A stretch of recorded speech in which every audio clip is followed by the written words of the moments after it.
राधा कृष्ण की कहानी। श्री राधा और भगवान श्री कृष्ण जी की एक और प्यारी सी कहानी एक बार फिर हम अपने वेदांतरस के माध्यम से आप तक लेकर आए हैं। बात उस वक्त की है जब भगवान श्री कृष्ण और श्री राधा जी एक वन में खेल रहे थे। भगवान श्री कृष्ण और राधा जी दोनों वहां पर अकेले थे। इस बीच श्री कृष्ण जी ने राधा जी को एक बरगद के पेड़ के पीछे ले जाकर उनकी आंखों को अपनी पीतांबर से बांधकर उनको वहीं पर खड़े रहने को कहा और वहां से थोड़ी दूर पर एक कदम के वृक्ष के नीचे जाकर श्री राधा जी के लिए एक उपहार तैयार करने लगे। कुछ पल ऐसे व्यतीत हुआ और थोड़ा विलंब होने लगा तो राधा जी बरगद के वृक्ष के पीछे से आवाज लगाई कि वो अब थोड़ी भी देर नहीं खड़ी हो सकती और बोली कि मेरी आंखें दर्द कर रही है। तो इस पर भगवान श्री कृष्ण थोड़ा सा मुस्कुराए और वही कदम के वृक्ष के नीचे से जवाब दिया कि राधे बस कुछ पल के लिए आप प्रतीक्षा कीजिए।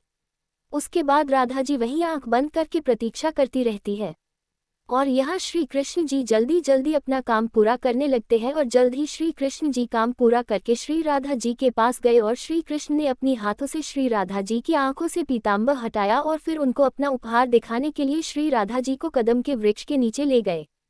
वहां पर पहुंचकर राधा जी वो खूबसूरत उपहार देखकर बहुत प्रसन्न हुई।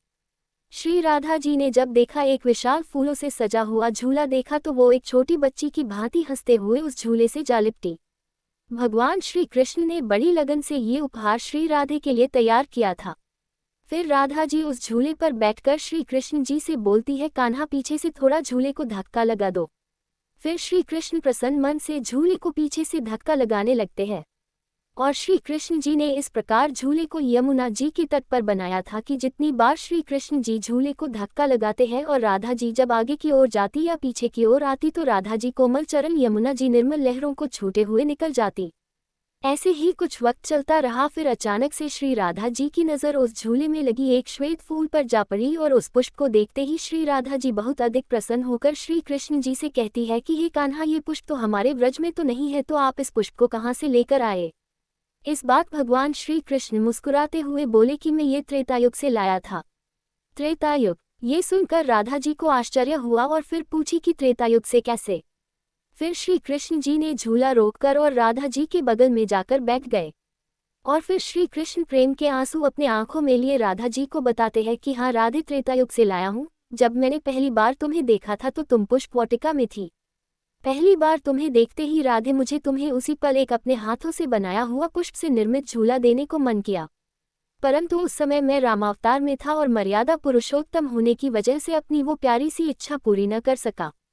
लेकिन मैंने आज के इसी खूबसूरत दिन के लिए उस वक्त कुछ श्वेत पुष्प अपने पास संभाल कर रख लिए थे और आज जब समय आया तो मैंने अपनी वर्षों की इच्छा पूरी कर तुम्हें ये प्यारा सा उपहार देना चाहा और मेरी यह इच्छा पूरी भी हुई। ये सुनकर राधा जी की आंखें खुशी के मारे नम हो गई और उन्होंने श्री कृष्ण जी के कोमल हाथों चूम लिया। उसके बाद भगवान श्री कृष्ण और श्री राधा जी दोनों एक साथ झूले पर बैठकर झूले का आनंद लेने लगे।